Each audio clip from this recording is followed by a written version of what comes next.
Baik. Oke, selamat sore teman-teman semua. Jadi luar biasa teman-teman di sini semangatnya masih cukup tinggi setelah mengikuti sesi Zoom HTML, CSS. Kemudian di sini teman-teman masih mengikuti sesi Zoom untuk JavaScript. Nah, untuk pembagiannya mungkin sedikit review ya. Teman-teman di HTML sudah belajar kerangka dasarnya, basic pembuatan halaman website. Kemudian teman-teman di CSS sudah mempelajari cara mendekorasinya, menghiasnya. Kemudian di sini teman-teman akan belajar JavaScript untuk melakukan interaksi ya. Jadi di halaman website teman-teman itu bisa lebih interaktif halamannya. Baik, di sore ini saya akan menyampaikan 3 hal yang sebenarnya ini nanti detailnya, yang sebenarnya ini yang saya sampaikan sore ini itu mungkin baru kulitnya saja ya. Nah, untuk detailnya, untuk lebih dalamnya teman-teman nanti akan menjumpainya di materi website. Nah, 3 hal yang akan saya sampaikan sore ini itu adalah menggunakan JavaScript dari basic ya, kemudian event handling, kemudian validasi form. Nah, untuk kedua objek terakhir itu apa, nanti kita explore. Oke, pertama kita akan mulai untuk menggunakan JavaScript. Sebelumnya, saya share screen sebentar.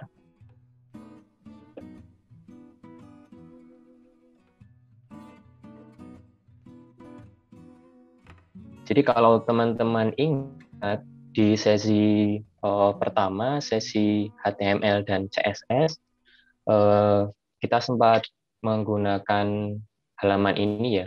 Jadi menu makanan, kemudian lokasi restoran, kemudian ada halaman login. Nah, sekarang saya tambahkan halaman register. Untuk CSS di sini saya hilangkan dulu ya. Maksudnya di halaman ini memang sengaja saya tidak menggunakan CSS agar teman-teman bisa lebih jelas melihat penggunaan JavaScript. Jadi teman-teman bisa langsung mengetahui, oh ini kode JavaScript-nya, ini kode HTML-nya. Jadi tidak ada gangguan dari kode CSS-nya. Nah, ini masih menyambung dari sesi yang pertama. Jadi di halaman ini saya akan menambahkan halaman register di sini. Jadi kemarin sampai halaman login, sekarang saya tambahkan halaman register. Isinya hanya ada 3 bagian, judul, header, kemudian input box, kemudian tombol button. Kalau melihat di codingannya akan seperti ini. Jadi ini kode navbar, kemudian kode header atau judul, kemudian kode form yang berisi label, input, dan tombol. Oke, kita mulai cara menggunakan JavaScript. Jadi untuk menggunakan JavaScript, itu mudahnya itu menggunakan tag script di akhir body. Seperti ini. Script. Nah, di dalam teks script inilah kita menuliskan kode JavaScript. Jadi diletakkan di akhir body, kemudian buat teks script. Kita akan memasukkan kode JavaScript di sini.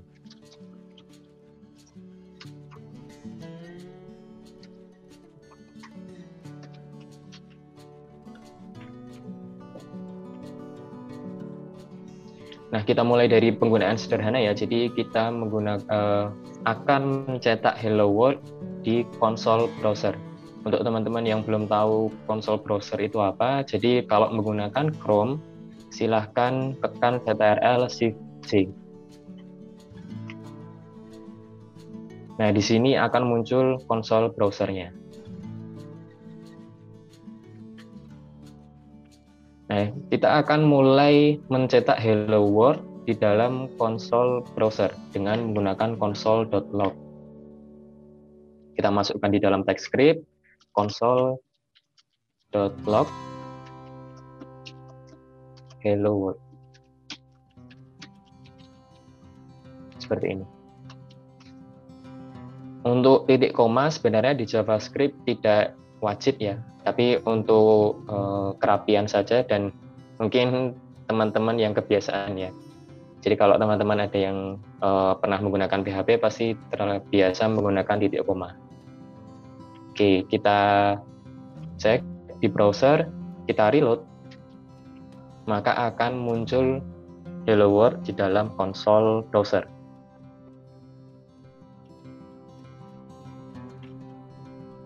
Selanjutnya kita akan coba menggunakan pop-up alert ya.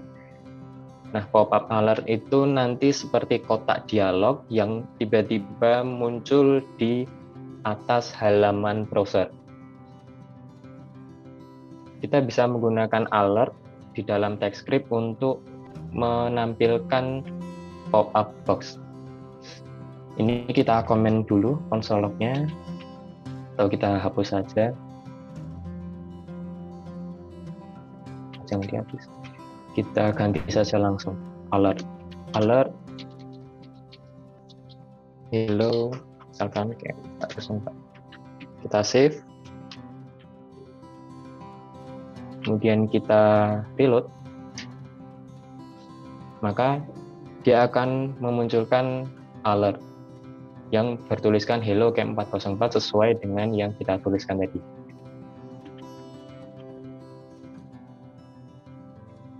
Oke, cukup mudah ya. Nah, yang tadi kita lakukan itu masih istilahnya kontan ya, masih langsung ya. Jadi tidak ada interaksi apapun, hanya menampilkan pop-up alert atau menampilkan sesuatu di konsol browser. Nah, di sini di event handling kita akan mulai berinteraksi. Nah, misalkan di sini kita coba menggunakan yang namanya onClick.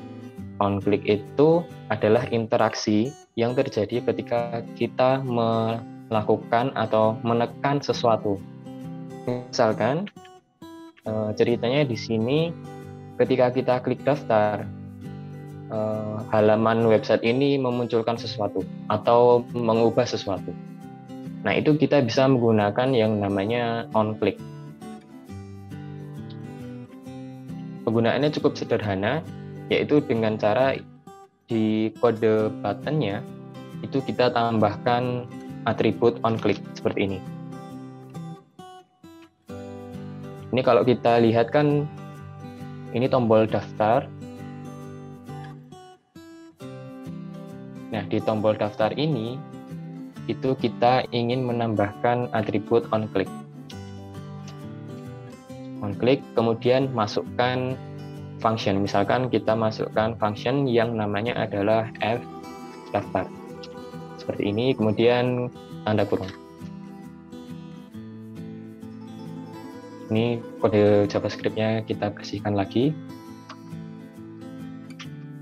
Kemudian di dalam kode script, di dalam text script, kita buat function yang namanya adalah fdaftar.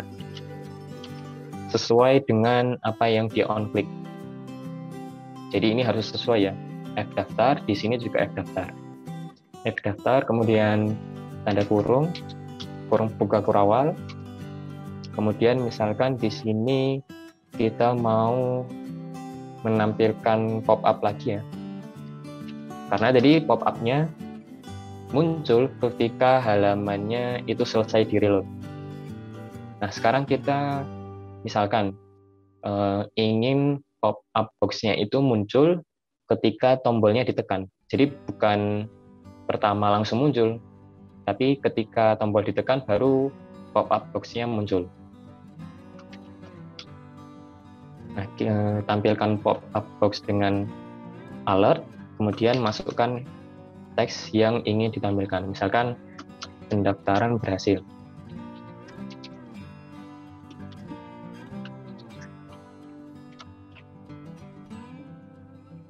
Kita save. Kemudian kita kembali ke halaman, kita reload. Nah, ketika kita reload, pop-up box-nya belum muncul ya. Karena kode alertnya itu kita masukkan di dalam function fdaftar. Dan function fdaftar itu hanya akan muncul ketika tombol daftar diklik. Misalkan seperti ini, daftar, maka akan muncul pop-up box dengan tulisan pendaftaran berhasil. Kita klik lagi, maka akan muncul lagi. Jadi ini adalah yang namanya event handling. Kita membuat interaksi di dalam halaman website. Nah, yang paling sederhana itu adalah on-click, seperti ini. Ketika on-click, fdaftar akan terpanggil. Nah, di dalam fdaftar itu berisi alert yang menampilkan pop-up box, teksnya itu adalah pendaftaran berhasil. Mudah ya logikanya. Oke, selanjutnya kita akan mencoba untuk mengakses elemen HTML dengan menggunakan JavaScript. Nah, ini teman-teman jangan pusing dulu, ini ada 5 baris kode yang asing gitu ya. Nah, saya minta teman-teman untuk fokus di kode yang pertama saja dulu. Yang pertama adalah document.getElementById. Apa sih maksudnya mengakses elemen HTML dengan JavaScript? Maksudnya adalah kita bisa mengakses elemen HTML tersebut, bisa membaca nilainya, ataupun bisa memanipulasinya. Misalkan, ketika kita klik daftar, tulisan daftar pengguna baru ini berubah misalkan, atau menampilkan warna yang berbeda.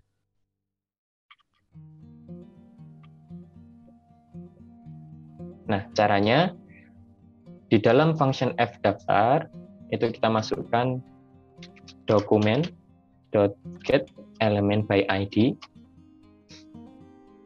Oke, ini ada yang terlewat ya. Di sini ada getElementById. Nah, tentunya getElementById ini akan mencari di dalam halaman HTML ID yang sesuai. Nah, di sini karena tidak ada elemen HTML yang kita berikan ID, kita harus berikan ID terlebih dahulu. Misalkan di H1 kita berikan ID judul misalkan.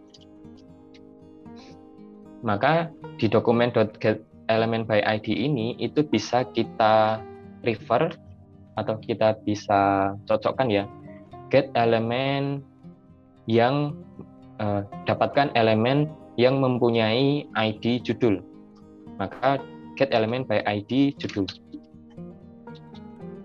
Nah, di sini JavaScript sudah bisa mendapatkan elemen HTML yang ber-ID judul. ID judul ini ya. Kemudian kita bisa melakukan sesuatu terhadap elemen tersebut. Misalkan kita mau mengubah warnanya, style.color. Misalkan kita ubah warnanya menjadi hijau. Kita save. Kemudian ketika kita kembali ke browser, kita reload.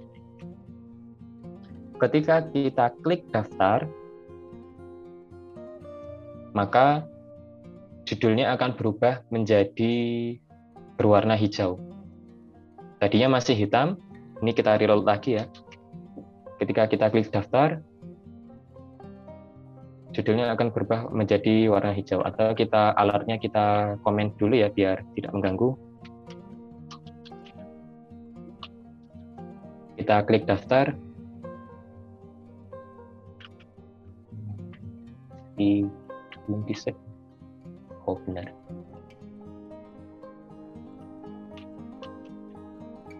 Oke, kita save.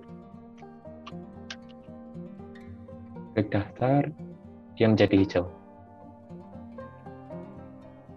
Nah, ini nanti ke depannya interaksi yang mungkin ini sederhana ya, itu bisa dimanipulasi menjadi hal-hal yang lebih menarik.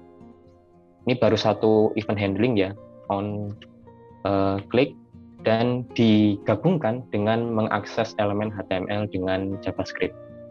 Nah, sebenarnya teman-teman itu bisa mengakses elemen HTML itu tidak hanya menggunakan getElement by ID, tapi bisa menggunakan query selector all, getElement by tag name, dan getElement by class name. Tapi memang yang paling populer itu adalah getElement by ID. Nah, saya akan tunjukkan yang query selector juga ya. Jadi untuk variasi teman-teman mungkin. Ini saya tambahkan satu lagi query selector ya. Untuk query selector penggunaannya sebenarnya sama ya prinsipnya. Kelima kode ini itu sama. Fungsinya adalah mengakses elemen HTML. Perbedaannya adalah di sintaksnya. Misalkan di sini di query selector itu berbeda sintaksnya dengan getElement by ID. Query selector ini cara memilihnya itu sama seperti CSS. Kalau teman-teman ingat, kalau memilih CSS, kalau menggunakan CSS, jika memilih ID sesuatu itu harus menggunakan crash atau pagar ya. Kalau misalkan tanpa pagar, dia tidak berjalan. Misalkan ini ya, kita gunakan seperti getElement by ID, atau kita gunakan tanpa tanda pagar di sini ya. Kita save, kita reload, maka dia tidak akan berjalan. Justru akan muncul error di konsol.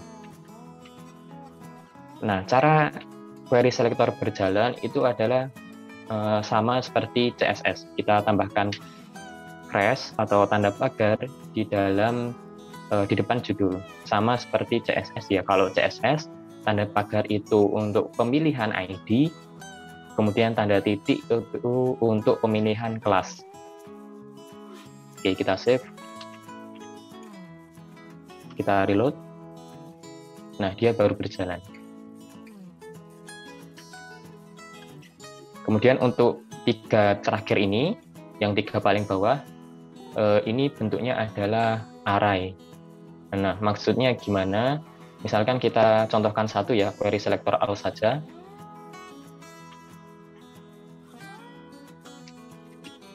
Query selector all.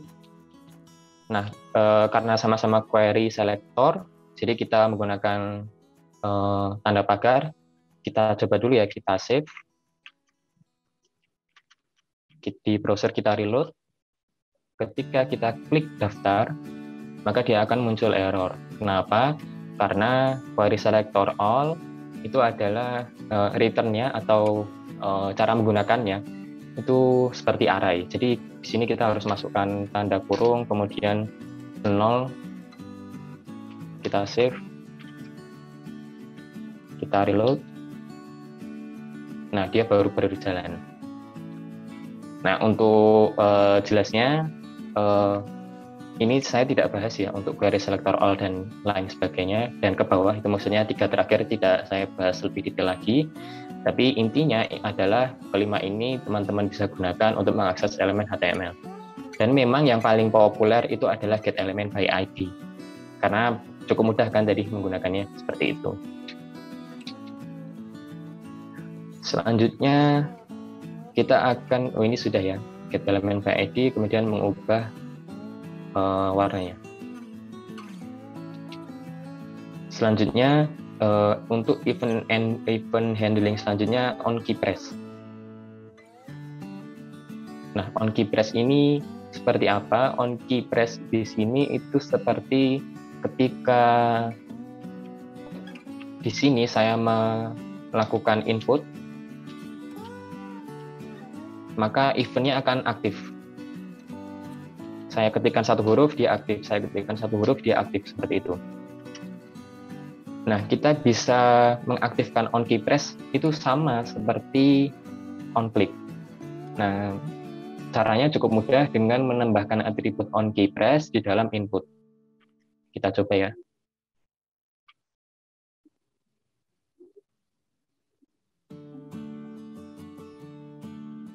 Di dalam input box ini.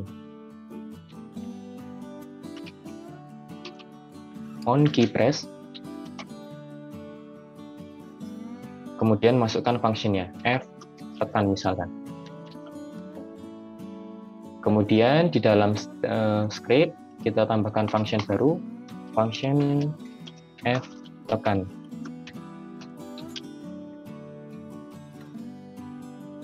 Kemudian misalkan kita ingin ketika tombol ketika sesuatu ditekan di dalam input box, warna labelnya berubah. Maka di sini kita berikan ID di label terlebih dahulu, ID label nama. Dokumen get element by ID, ID-nya yang kita pilih itu adalah label nama.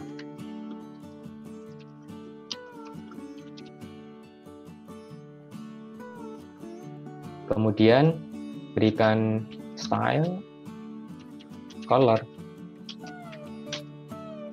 bahkan warna merah. Nah, tentunya ini style bisa diubah-ubah ya. Teman-teman tidak terpatok dengan color saja, misalkan display atau visibility atau style CSS yang lainnya, itu bisa teman-teman ubah. Atau misalkan kita coba ya, untuk yang lain misalkan inner HTML.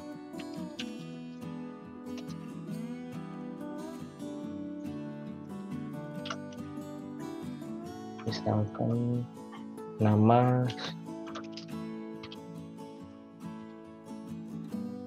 oke, saya coba dulu.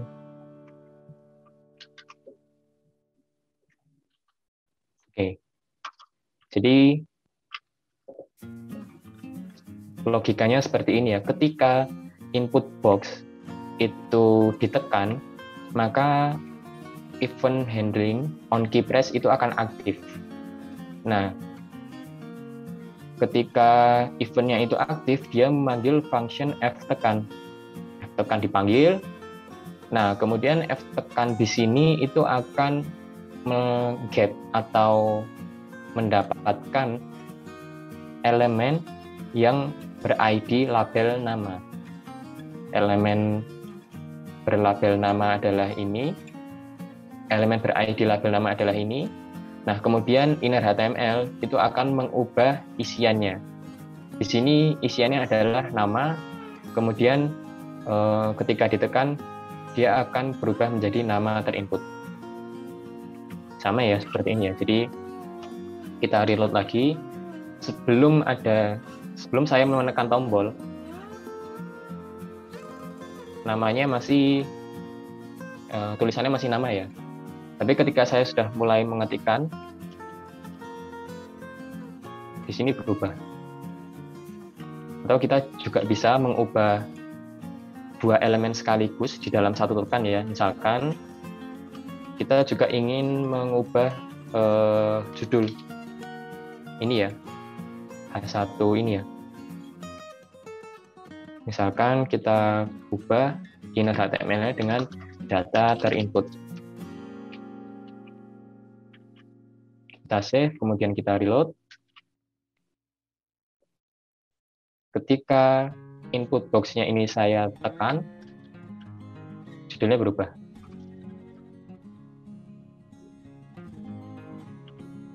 Kita reload lagi ya. Saya tekan, judulnya berubah. Oke. Itu untuk on key press. Kemudian selanjutnya itu adalah event handling untuk on submit. Nah, on submit ini itu adalah event yang akan aktif bila form itu tersubmit. Baik, kita cek di HTML-nya lagi ya. Jadi sebenarnya untuk input box ini, input text di sini itu berada di dalam tag form. Nah, tag form di sini itu bisa tersubmit ketika ada input yang type-nya itu adalah submit,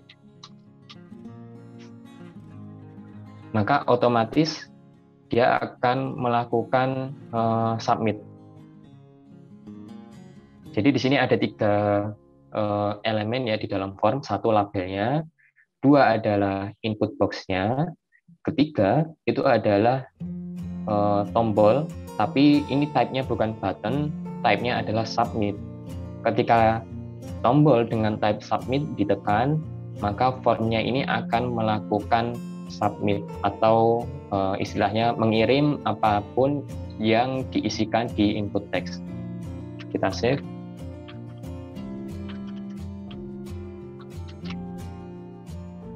Oke.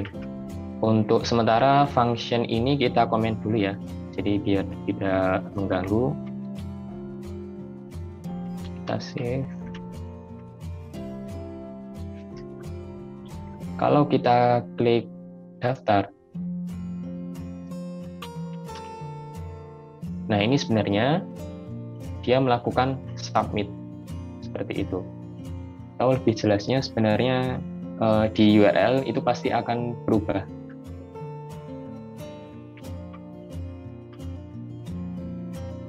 Nah, sekarang kita akan mencoba untuk menambahkan event handling on submit. Untuk sementara on keep press dan on click-nya kita hapus dulu ya.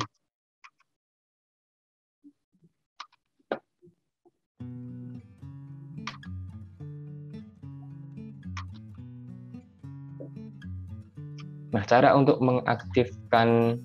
menggunakan event on submit itu adalah dengan menambahkan on submit, kemudian masukkan function ya, misalkan f submit ini. Kemudian di sini kita bisa tambahkan function f submit. Jadi caranya sama ya seperti tadi ya, sama seperti on click, sama seperti on key press, hanya saja bedanya di sini kita menambahkan atributnya di dalam tag form. Kemudian misalkan ketika on submit kita ingin menampilkan pesan bahwa data telah terdaftar. Oke, kita save. Kemudian kita kembali ke browser, kita reload. Ketika kita melakukan submit form, otomatis dia akan menampilkan pesan data telah terdaftar.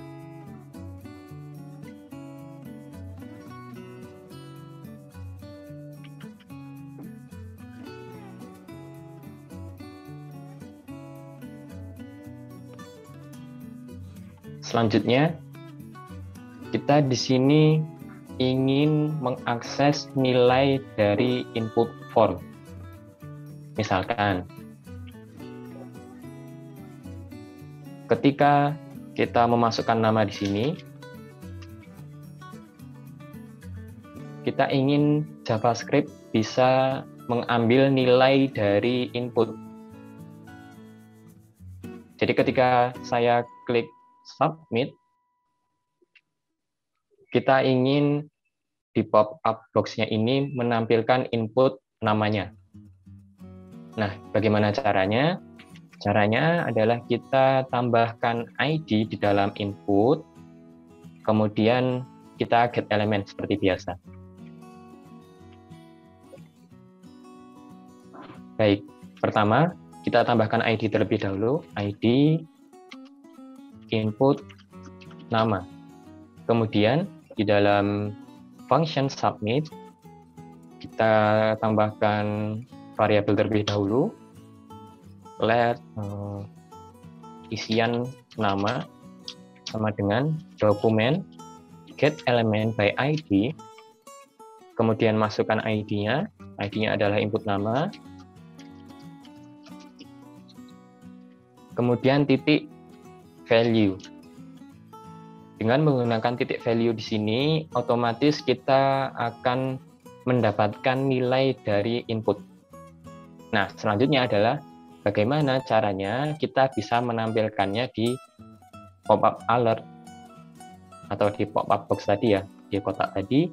Nah, cara untuk menampilkannya di kotak tadi itu adalah dengan di sini di alert kita tambahkan variabel yang namanya adalah isian nama. Kita copy saja, kita pastekan di sini. Kemudian kita di sini misalkan tambahkan string ya, namamu. Kita save. Kita kembali ke browser. Kita reload.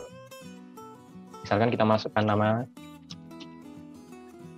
kita submit formnya, maka akan muncul isian namanya yang sesuai. Kita coba lagi ya. Kita submit, maka isiannya nama yang ditampilkan itu sesuai dengan isian dari input. Cukup mudah ya.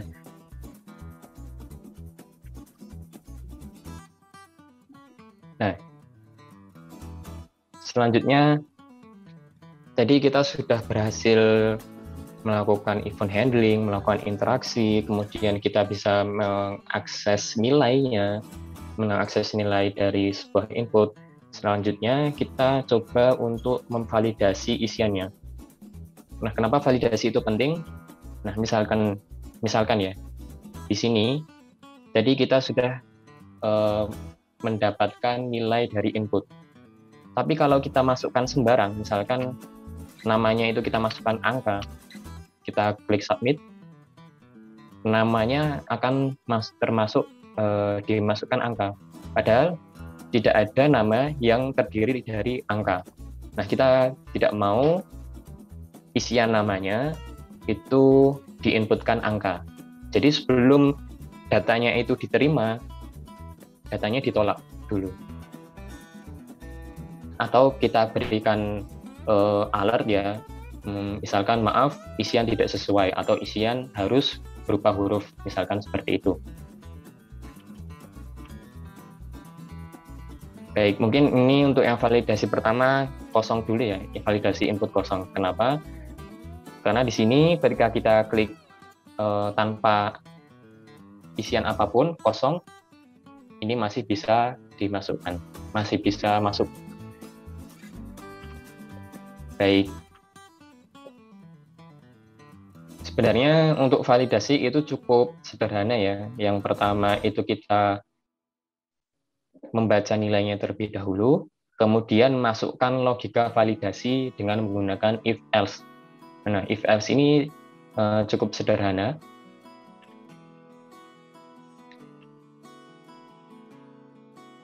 Jadi kita masukkan di sini.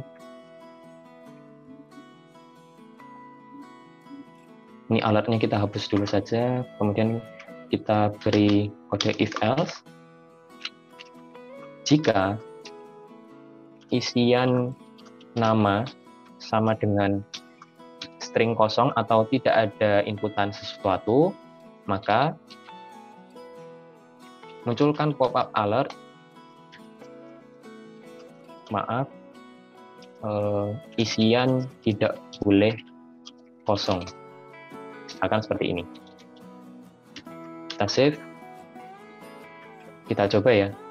Jadi ketika kita reload, kita submit dengan isian kosong, maka akan muncul peringatan maaf, isian tidak boleh kosong.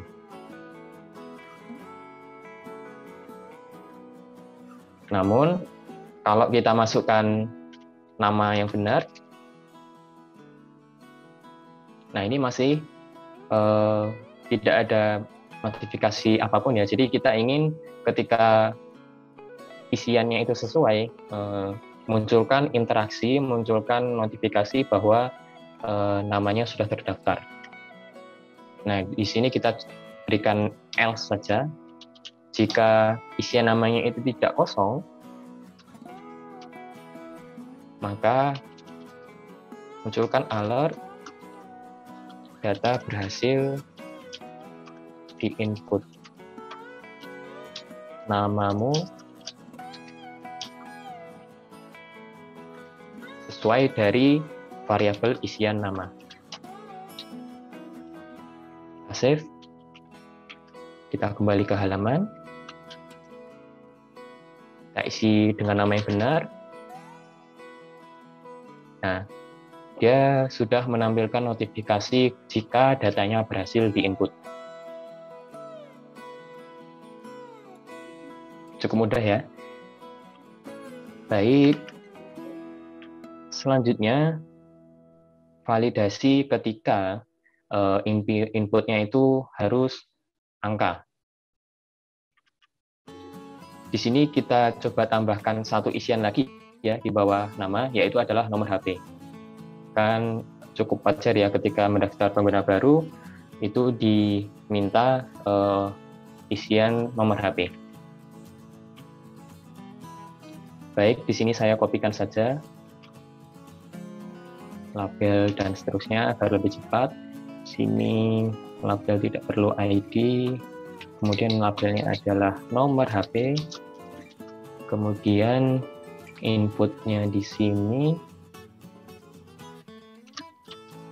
kita beri ID input HP. Selanjutnya adalah kita harus mendapatkan isian dari input HP ini, yaitu kita di sini bisa menambahkan variabel untuk mendapatkan value atau nilai dari input HP. Ini kita kopikan saja. Ini kita ubah nama variabelnya menjadi isian HP. Kemudian ID-nya kita sesuaikan ya, di sini input HP, kita copy, kita pastekan di sini. Nah, di sini kita sudah berhasil mendapatkan isian HP-nya. Jadi tadi memasukkan input HP, kemudian mendapatkan nilai dari input HP dengan menggunakan JavaScript. Kemudian kita masukkan logika validasinya. Nah, untuk sementara ini kita komentar dulu agar tidak mengganggu.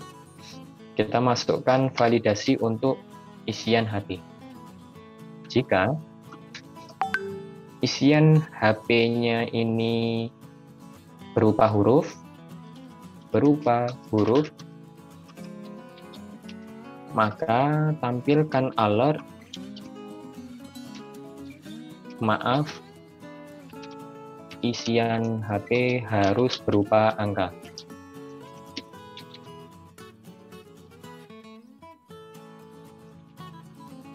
Nah, sekarang tugas kita adalah bagaimana caranya JavaScript bisa membaca, oh ini isian HP bukan sebuah angka.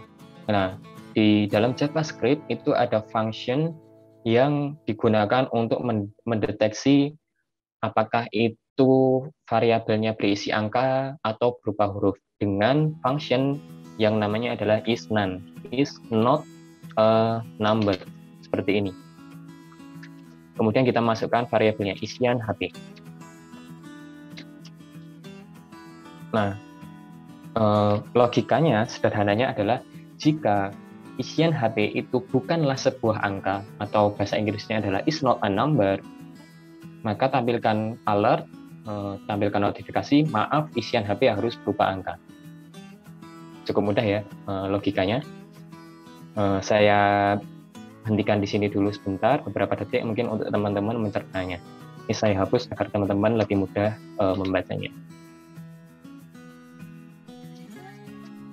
Baik, mungkin teman-teman bisa membacanya sekilas ya logikanya seperti apa. Oh, dari step ini ke sini, kemudian ke sini.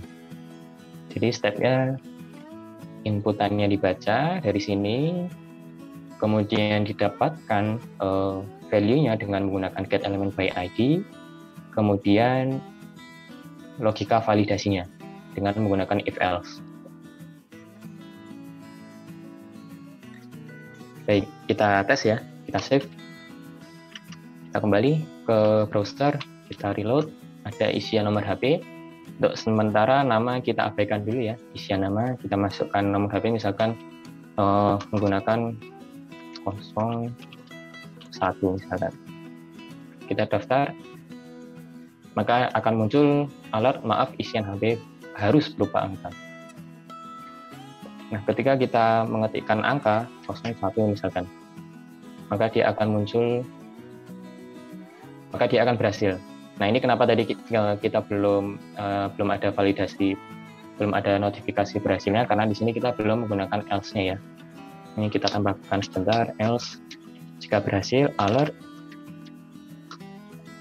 input nomor HP berhasil. Nomormu adalah isian HP.